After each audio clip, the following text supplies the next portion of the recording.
வணக்கம். Cine mini mini Vijay நடித்த ஒரு திரைப்படத்தை பற்றி இப்போ உங்கள்கிட்ட நான் சொல்ல போகிறேன். அந்த திரைப்படத்தினுடைய பெயர் லவ் டுடே. லவ் டுடே திரைப்படம் எந்த அளவுக்கு மகத்தான வெற்றி படமாக அமைந்தது அப்படின்றது உங்களுக்கு நல்லா தெரியும் இல்லையா? அந்த படத்தை தயாரித்தவர் RB Choudhary Super Good Films பேனரின் மூலமாக. அந்த படத்தினுடைய இயக்குனர் பாலசேகரன். இந்த படம் சம்பந்தப்பட்ட சில சுவாரஸ்யமான சம்பவங்கள் இருக்குது. அந்த சம்பவங்களை உங்கள்கிட்ட நான் பகிர்ந்துக்கணும்னு சொல்லி நினைக்கிறேன். அதை நான் இப்போ சொல்கிறேன். அது என்ன அப்படின்னா, லவ் டுடே படம் ஒரு மாறுபட்ட காதல் கதையாக பாலசேகரன் இயக்கி இருந்தார் அப்படின்றது இருக்கு இல்லையா?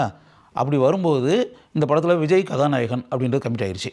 கதாநாயகி யாரை போடலாம் அப்படின்னு சொல்லி வரும்போது, கதாநாயகி பல நடிகைகள் பரிசீலனை யாரை போடலாம் அப்படி இப்படின்னு வரும்போது, அப்போ ஆர்பி சௌத்ரி சார் சொல்லியிருக்காரு, ஆசை திரைப்படம் வசந்த் டைரக்ட் பண்ணால் அந்த படத்தை பார்த்தேன். அதில் சுபலட்சுமின்னு ஒரு பொண்ணு நடிச்சிருக்கு. அது ஆக்சுவலாக அருமையாக பண்ணியிருக்கு. நம்ம படத்தில் லவ் டுடே படத்தில் கூடிய இந்த கேரக்டருக்கு அந்த பொண்ணு ரொம்ப பொருத்தமாக இருக்கும் அப்படின்ற மாதிரி ஆர்பி சௌத்ரி சார் சொல்லி, பாலசேகரன் வந்து உடனே இம்மிடியேட்டாக சுபலட்சுமியை போய் பார்த்து பேசி கமிட் ஆனது தான் லவ் டுடே.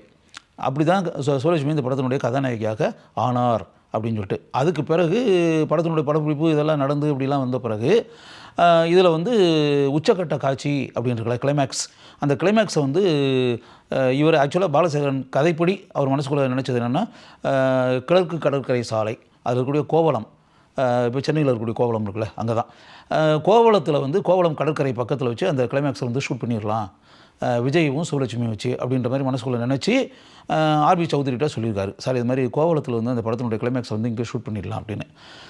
சௌத்ரி சாருக்கு தான் அந்த படத்தினுடைய கதை, திரைக்கதை எல்லாமே தெரியுமில்ல, ஃபுல்லாகவே தெரியுமில்ல. அதனால் அவர் சொல்லியிருக்காரு, கோவளத்தில் எடுக்கலாம்ன்றது ஒரு பக்கம் இருந்தால் கூட அதை விட பெட்டரான நான் ஒரு லொக்கேஷன் சொல்கிறேன், அங்கே அந்த இடத்த போய் பாரியா, அந்த இடம் அநேகமாக நம்ம கதைக்கு பொருத்தமாக இருக்கும், கோவளத்தை விட பெட்டராக இருக்கும் அப்படின்னு சொல்லிட்டு. எங்கே சார்னு, ஆந்திர பிரதேசம் போ, ஆந்திர பிரதேசத்துக்கு போய் அங்கே வந்து விசாகப்பட்டினத்துக்கு போ, கங்காவரம் கடற்கரை, கங்காவரம் பீச் அப்படின்னு ஒன்று இருக்குது. அங்கே போனீங்கன்னா பக்கத்தில் வந்து ஒரு ஸ்டீல் பிளான்ட் இருக்குது, ஸ்டீல் தொழிற்சாலை பக்கத்துலேயே. அது பக்கத்தில் வச்சு அந்த காட்சியை வந்து ஷூட் பண்ணு, கங்காவரம் பீச்சில் போய் ஷூட் பண்ணு, கோவளத்தில் ஷூட் பண்ணுறத விட ரொம்ப அருமையாக இருக்கும் அப்படின்னு. நீங்கள் யோசிச்சு பாருங்கள். அதாவது ப்ரொடியூசர்களே சொல்லப்போனால் வெளி மாநிலங்கள் வெளிநாடு அப்படின்ற மாதிரி சொன்னோம்னா அதை முடிஞ்ச அளவு சென்னையிலே ஏதாவது முடிக்க முடியுமா அப்படின்ற மாதிரி சொல்லுவாங்க. அப்படி இல்லாமல் இவரே சென்னையில் வந்து ஷூட் பண்ணுறதுக்கு தயாராக இருக்கார் டைரக்டர். ஆனால் ப்ரொடியூசர் வந்து இங்கே வேண்டாம், ஆந்திராவில் வந்து ஷூட் பண்ணலாம் அப்படின்ற மாதிரி சொல்லி இப்போ யோசிச்சு பாருங்கள். That is great. அப்படி ஆர்பி சௌத்ரியினுடைய வெற்றிக்கு இதெல்லாம் கூட தான் காரணம். அப்படி வரும்போது சரின்னு சொல்லிட்டு அந்த ஆந்திராவில் அவர் சொன்ன இடத்துலேயே போய் படப்பிடிப்பு நடத்தி அப்படி தான் உச்சக்கட்ட காட்சியை வந்து விஜயும் சுபலட்சுமி வச்சு பாலசேகரன் எடுத்தார். அந்த படம் வந்து திரைக்கு வந்து அப்படின்போது, படம் எடுத்துக்கிட்டு இருக்கும்போது இன்னொரு விஷயம் என்னென்னா, சுவாரஸ்யமான ஒரு விஷயம் இருக்குது. என்ன அப்படின்னா, உங்களுக்கு நல்லா தெரியும் இல்லையா, அதில் விஜயனுடைய அப்பாவாக ரகுவரன் நடித்தார்.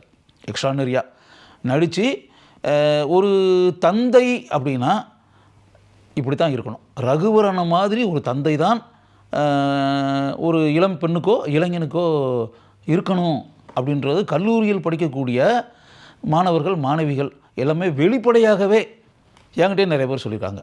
எப்படின்னா, ஒரு அப்பா அப்படின்னா இந்த மாதிரி ஒரு அப்பா இருக்கணும், இந்த படத்தில் வரக்கூடிய ரகுவரன் மாதிரி ஒரு ஃபாதர் இருக்கணும், இப்படிப்பட்ட ஃபாதர் தான் நமக்கு நல்லவர், இப்படிப்பட்ட ஃபாதர் தான் நமக்கு தேவை, இந்த மாதிரி ஒரு நைஸ் ஜென்டில்மேன் ஒரு அப்பா கிடைக்க மாட்டாரா இங்கே இருக்கக்கூடிய இளைஞர்களுக்கும் இளம் பெண்ணுக்கும்?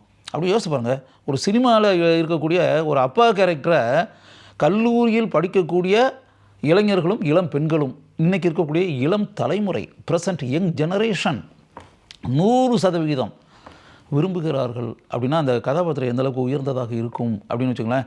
அப்போ படம் வந்துச்சு, பார்த்தோம், அந்த கேரக்டரில் ரகுவரன் வந்து கதாபாத்திரமாகவே வாழ்ந்திருந்தார்.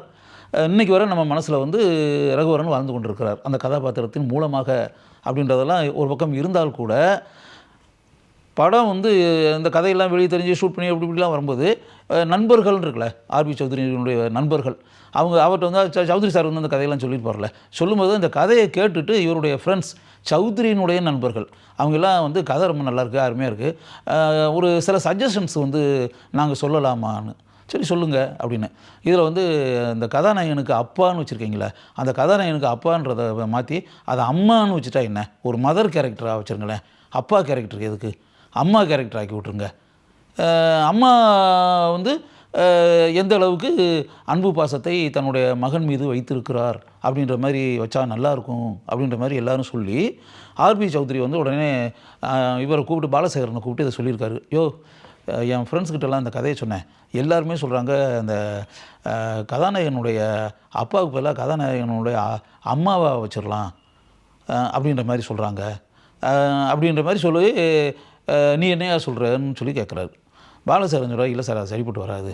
ஆனால் பாலசேகரன் இஸ் கிரேட்டு. யோசிச்சு பாருங்கள், படம் அவருக்கு இருந்தாலும் ப்ரொடியூசர் சொல்கிறாரு அப்படின்றக்காக டக்குன்னு ஒரு தலையாட்டி அப்படின்ற மாதிரிலாம் இல்லாமல் அதில் ரொம்ப பிடிவாதமாக இருந்திருக்காருங்க. ஒரு கிரியேட்டர் அப்படி தாங்க இருக்கணும். அவர் சொல்கிறார், இல்லை சார் அது சரிப்பட்டு வராது. ஆக்சுவலாக அது ஃபாதர் கேரக்டர் தான், அப்பா கேரக்டர் தான் இருக்கணும், தந்தை தான் இருக்கணும், மதர் சரிப்பட்டு வராது, அது தந்தையாக இருந்தால் தான் நல்லாயிருக்கும் அப்படின்ற மாதிரி ரொம்ப பிடிவாதமாக சொல்லிட்டார் பாலசேகரன். அதனால் அதுக்கு பிறகு ரொம்ப வற்புறுத்தலை ஆர்பி சௌத்ரியும் சரின்னு சொல்லிட்டு விட்டுட்டார் அப்படி வச்சுக்கோங்க. அதுக்கு பிறகு எந்த அளவுக்கு ரகுவரன் எக்ஸ்ட்ராடனரியாக பண்ணார்ன்றது நமக்கே தெரியும் இல்லையா.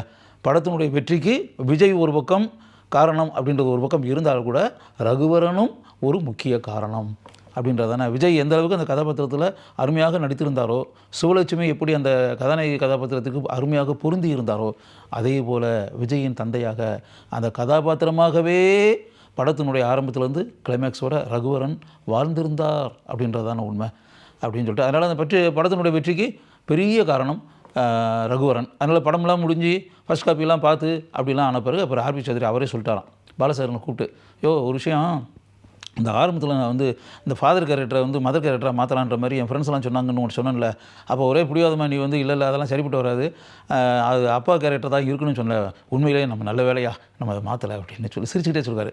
நல்ல வேலையா நம்ம மாற்றாமல் விட்டுட்டோம் அப்படின்ற மாதிரி சொல்லியிருக்காரு. அப்போ அந்தளவுக்கு அவருக்கு ரொம்ப சந்தோஷம் ஆக்சுவலாக அந்த ரகுவரன் கதாபாத்திரமே இருந்தது அப்படின்ற அந்த விஷயத்தில் அப்படின்னு வச்சுக்கோங்க. அது பிறகு இங்கே வந்து மிகப்பெரிய வெற்றி படமாக அமைஞ்ச பிறகு அந்த படம் வந்து ஆக்சுவலாக தெலுங்கிலும் எடுக்கப்பட்டது.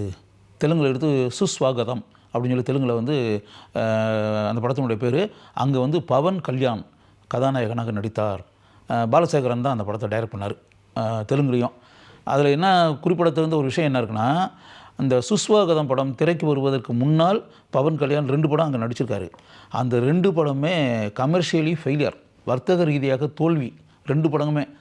பவன் கல்யாணுடைய வாழ்க்கையிலேயே முதல் வெற்றி படமே இதுதான். லவ் டுடே படத்தினுடைய தெலுங்கு ரீமேக் தான் சுஸ்வாகதம் தான். அது பெரிய அளவில் அங்கே வந்து வெற்றி படமாக அமைந்து பவன் கல்யாணுடைய கலையுலக பயணம் இருக்குல்ல, அந்த கலையுலக பயணத்தில் மிகப்பெரிய உயர்வை சுஸ்வாகதம் திரைப்படம் உண்டாக்கி கொடுத்தது அப்படின்னு சொல்லி. அதனால் காலங்கள் கடந்து ஓடி போச்சு. லவ் டுடே திரைப்படத்திற்கு பின்னால் இப்படிப்பட்ட பல அருமையான மறக்க முடியாத இனிய சம்பவங்கள் இருக்கின்றன என்பதை நீங்கள் தெரிந்து கொள்ளுங்கள்.